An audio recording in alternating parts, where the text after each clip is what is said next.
Hey guys, so welcome back for another video. I finally did my relaxer, and I told you guys in the previous video that I was 6 months post. So the relaxer I used was the Cream of Nature Argan Oil, which is the one I used prior to me getting a professional relaxer at Hair Cuttery. So that worked. I mean, you know, usual. Oh, also I wanted to show you guys this Motions Neutralizing Shampoo. That shampoo was really good. I really liked it. It was very moisturizing. Usually when I use the Iso Plus neutralizing shampoo, it leaves my hair really dry, and I decided to not use the one that came with the box and not use the Iso Plus and just give the Motions one a try. So I really like that one. So in this clip, I believe this is right after I blow dried my hair out. All I used was my regular blow dryer, and it's actually missing an attachment, so I ended up using a paddle brush, and I think I'll show you guys that in a second what it looked like. And I also used the little oil that comes with the relaxer right there, the Cream of Nature Gloss and Shine Polish. I sprayed my hair with the Afro-G Keratin Mist, and that was pretty much it. So in this next clip, I have flat ironed the majority of my hair, so I just wanted to come back and show you guys how I flat ironed the front quadrant. Now the iron I'm using is the FHI flat iron, and I will also do a review on this flat iron as well. The heat that I set it to was about 400. I did the majority of my hair like around 370, and I just wanted to bump it up a little bit, and I think that I should flat iron my hair from now on at least on 400 to get it to my liking. If you guys notice, I don't really mind doing multiple passes on my hair as long as it gets the way I want it to be. So if you guys see me going over a few sections more than 3 times, I mean, that's just typically how I do my hair. As long as I get it as straight as I need it to be, then I'm fine with it. I always use a heat protectant, so there shouldn't be any issue. So the remainder of this clip is pretty much me flat ironing my hair, so I'll be back when I'm on to the next clip.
So I was not pleased with how flat my hair was, so I decided to add in some curls just to give it a little bit more body, and then I decided to wrap my hair up. Also, I wanted to mention that now that I've had a regular relaxer, well, a professional relaxer done at a salon, and then I've gone back to doing my own relaxers at home, there's definitely a difference between getting it professionally done at the salon, but there's also a difference in the price.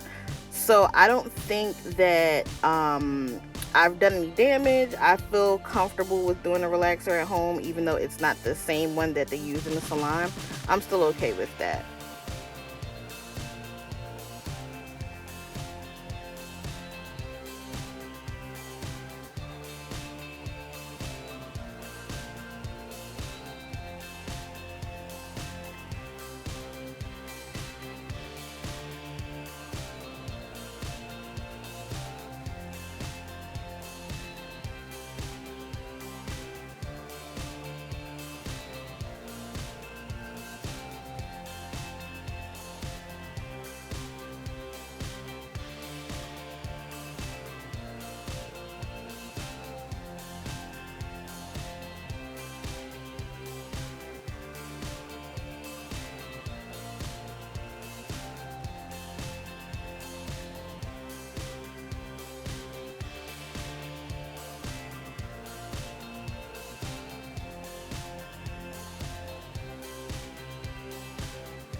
So clearly I could not stop messing with my hair the previous day, and I decided to put in some flexi rods.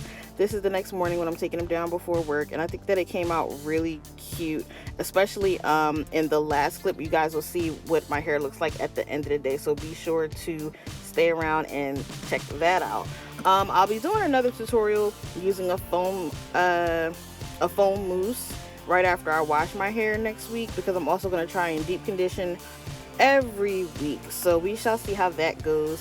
But as always, if you guys have any comments or questions, feel free to leave those down below. If you have any video suggestions, leave those down below as well, and I will see you guys on my next video. Bye.